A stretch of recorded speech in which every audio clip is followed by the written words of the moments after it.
l'Épître aux Galates au chapitre 5. Et voilà ce qu'il est dit.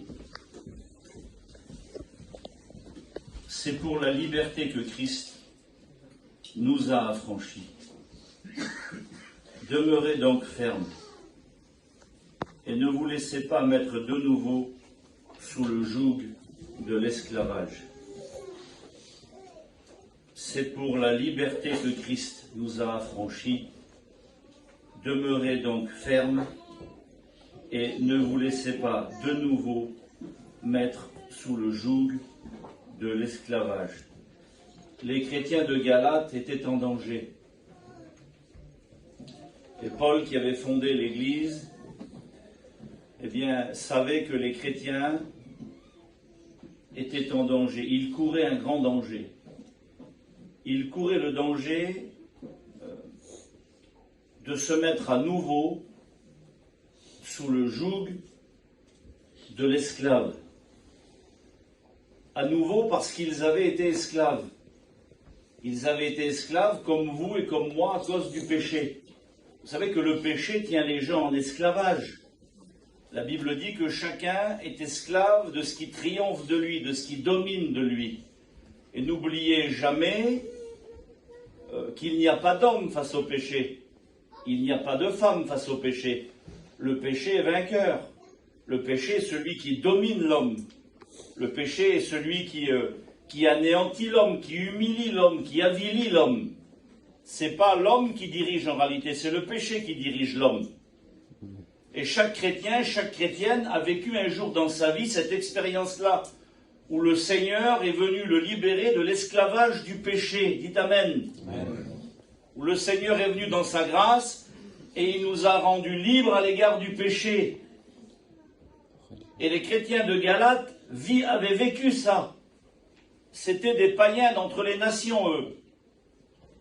Et par le biais de la prédication de l'apôtre Paul, ces hommes-là s'étaient convertis à l'évangile. Cependant, quand vous lisez l'Épître aux Galates, vous vous rendez compte qu'à un moment donné, Paul parle de gens qui sont venus les troubler.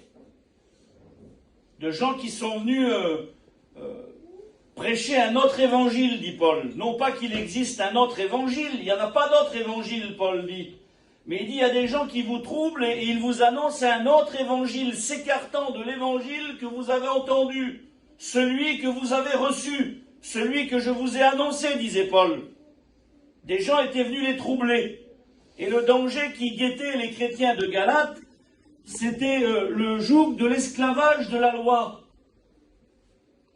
Ces hommes, ces femmes qui avaient été libérés de leur péché, libérés de l'esclavage du péché, ces hommes, ces femmes que Dieu avait lavés et purifiés dans son sang, ils avaient été, après le départ de Paul, victimes de certains hommes qui étaient venus leur apporter un enseignement dans lequel, il fallait bien sûr accepter le Christ pour être sauvé, mais dans lequel aussi où il fallait pratiquer les œuvres de la loi et pratiquer des œuvres pour maintenir ce salut.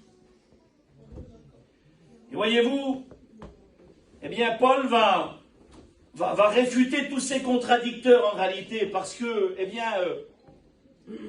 la loi, elle maintient l'homme en esclavage.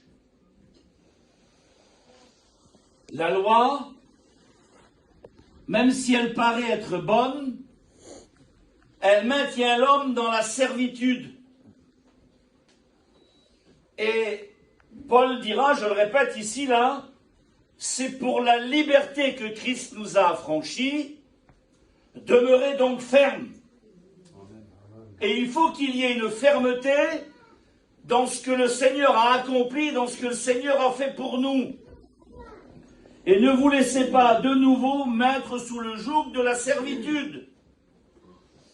Parce que la loi, elle impose des choses aux hommes qui les maintient dans la servitude, qui les maintient dans l'esclavage.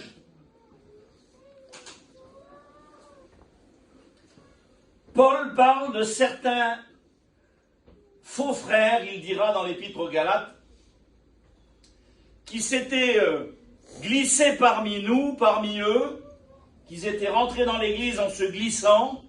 C'est une drôle manière de rentrer dans l'église, hein, se glisser dans une église. Hein, comprenez, se glisser dans une église. Et certains s'étaient glissés dans l'église de Galate, il parle des faux frères.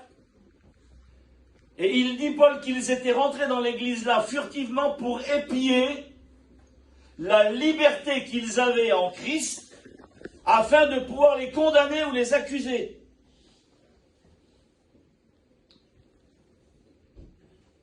Les Juifs étaient esclaves de la loi.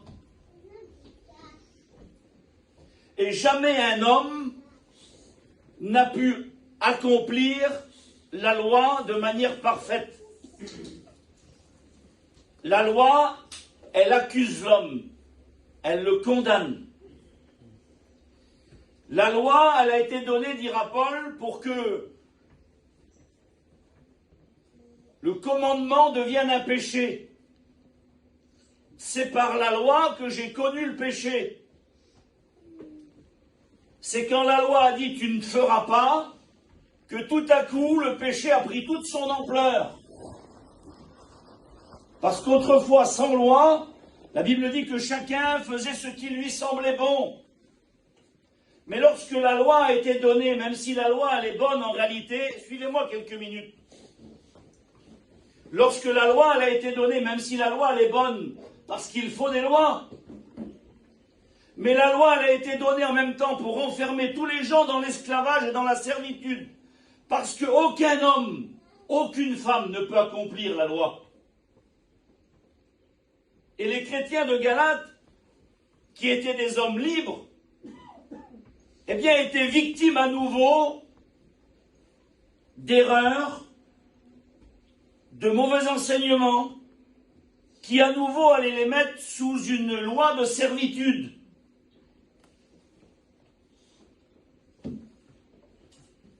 Regardez ce que dit Paul, je voulais vous lire tout l'épître, enfin pas tout l'épître aux Romains, mais je voulais vous lire Romains chapitre 7, je ne le ferai pas.